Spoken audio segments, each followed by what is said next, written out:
Back when it was originally released, I really wanted to get my hands on a new Xbox One X. You know the one. It was 4K ready with a considerably faster processor. So naturally, I tried absolutely everything in my power to get one as immediately as I could. My local Walmart was having one of those Black Friday sales, and like so many others, I stood patiently in line, waiting to try and beat the rush to grab one. But I was nowhere near sprightly or fortunate enough to actually get one that way. So after failing to get one in person, I then tried getting one online. But as rapidly as I wanted one to own, the users who were reselling them were asking way too much money, and I simply couldn't afford to shell out double, or sometimes triple the price. After weeks of trying to find a way to get a hold of one, I had to come to the conclusion that it just wasn't to be. It was then that I had something of a stroke of luck. Although I had resorted to Craigslist in my desperation, I did actually find someone that was selling their Xbox One X at no more than the original buying price of the console. Naturally, I was skeptical. For the life of me, I simply couldn't fathom why they would do something like that, but one thought overrode all others. If I didn't put in a bid now, someone else would, and I could kiss my chance of owning a One X goodbye. I immediately emailed the seller and let them know that I was very interested. Not only that, but I had the cash on hand and was ready to go.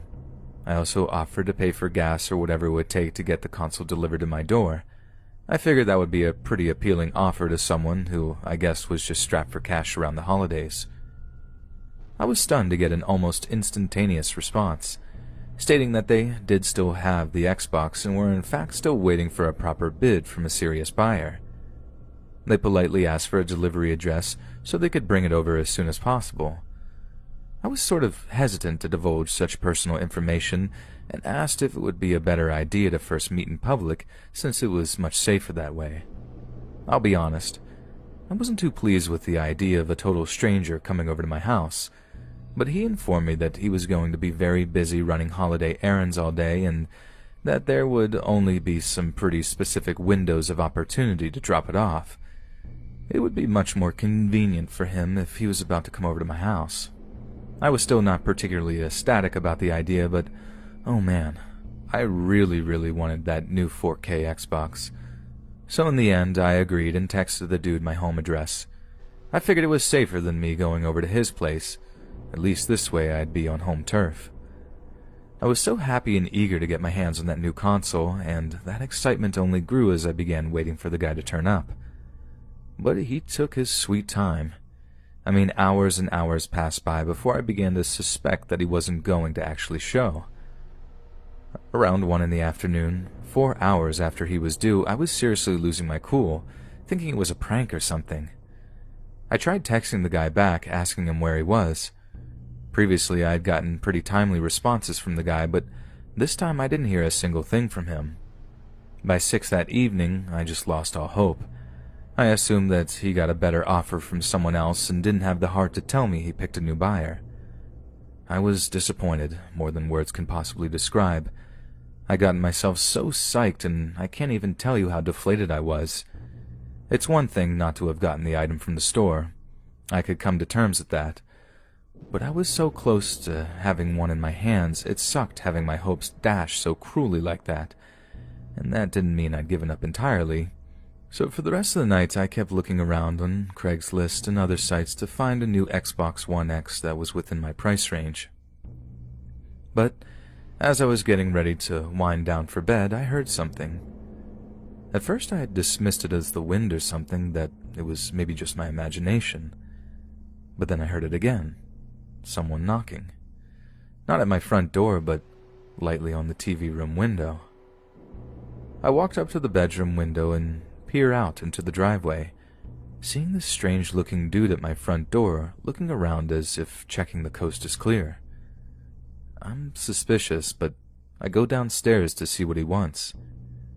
He identified himself as the guy who had the Xbox, apologized for being so late, and explained he had gotten backtracked with errands during his day. Then he casually asked if I still had the money. I opened the door all the way, but still kept the screen door closed as a precaution.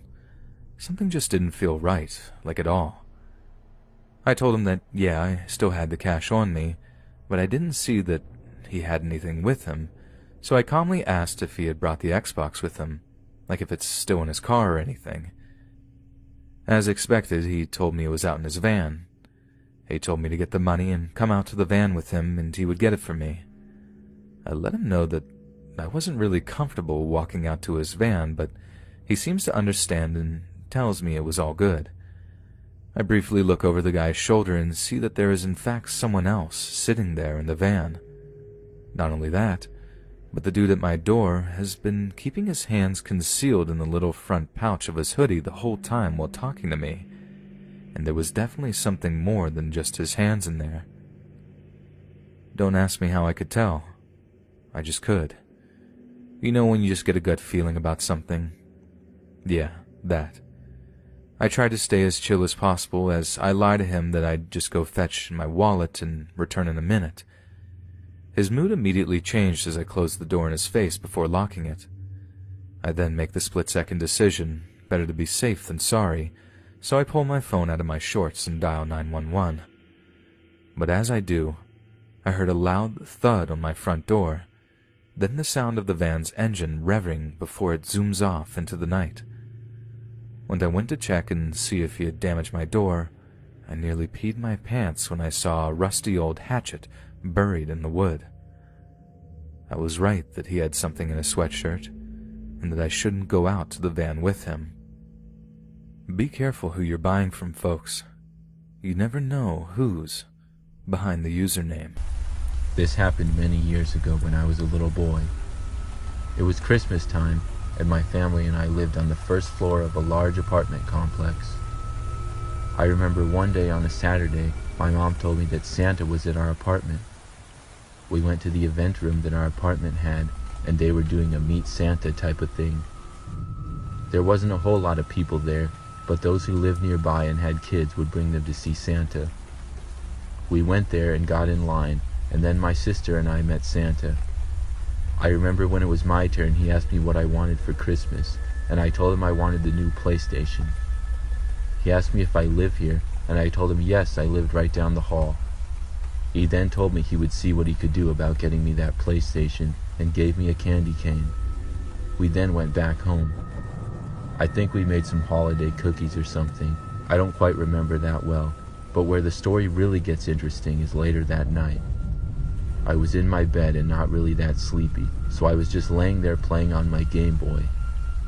I was in the middle of a level in my game when I heard a noise come from my window, which was literally right next to my bed. I looked up through the blinds, which were open so that you could see through them. I saw Santa standing right outside my window, and it really shocked me. He motioned for me to open the window, and I did.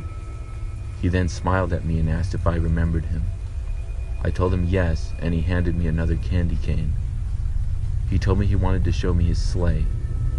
I knew something felt off about this situation. I didn't really think Santa was supposed to show up at my window like this, because it wasn't Christmas Eve yet, it was like a week before. But he was Santa after all, so I told him I'd like to see it. He told me to come out the window, and so I opened it wider. As I was about to climb out the window, the door to my room opened. It was my mother, and when she saw what was going on, she ran to me and grabbed me. When she did, Santa turned and ran away into the night. She asked me what was going on, and when I explained it to her, she told me that the man at my window was not really Santa, but just an imposter pretending to be him. She then called the police, but by the time they got there, the man was long gone. I was young, but when I spoke to my mom about the incident in recent years, she told me based on the information of the man dressed as Santa who was at the apartment that day, they were able to locate the man and he was caught. I'm so glad that my mom came into my room when she did.